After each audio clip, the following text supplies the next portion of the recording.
We were in a restaurant with some friends of mine. Someone's come over from Sydney, people from different bits of London, and we were sitting at the table nearest the door, and suddenly it became apparent that the security for Borough Market was saying, bolt the door and duck and hide.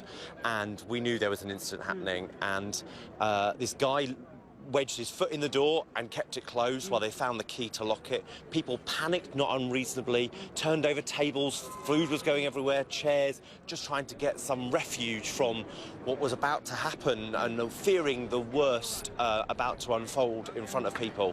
I then saw a guy opposite throw a table at someone and was unclear about what that meant. And it turned out this heroic guy who saw what these guys were doing and threw glasses at them, he threw tables at them just to try and stop them hurting this poor young woman who they were stabbing. He was remarkable. He was one of the heroes of the day.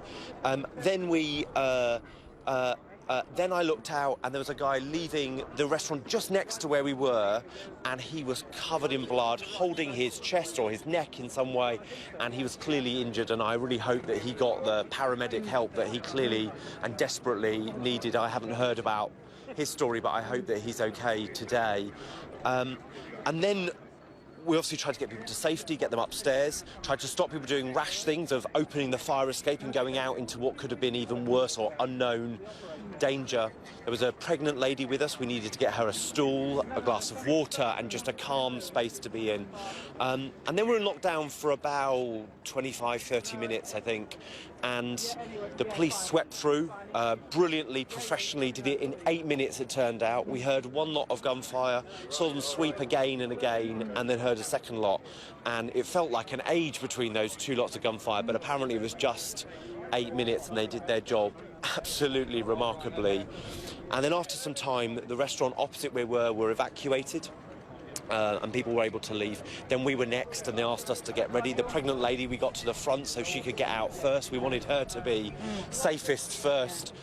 And then we kind of legged it, and you go out and there was people's shoes that they'd taken off, clothes, bloods, victims, food, debris of all kinds around. And three things struck me about the emergency services. Like, not only did their job brilliantly, secondly, they were our eyes and ears while we were just meandering through. They were keeping our backs. And thirdly, the paramedics, and maybe I knew this already, but I'd not thought this before, they run at the danger. Then they turn their back to the danger to treat whoever's in front of them, and they try and put together the life in front of them while we're running for our lives. And how brave and marvellous they are just really struck with me, and I might never meet the people who made decisions that saved potentially my life and other people's, but God, we are proud that they do it in this city, and their family who must sit at home every day worrying about whether they come home. We are so thankful for them and what they do, and, you know,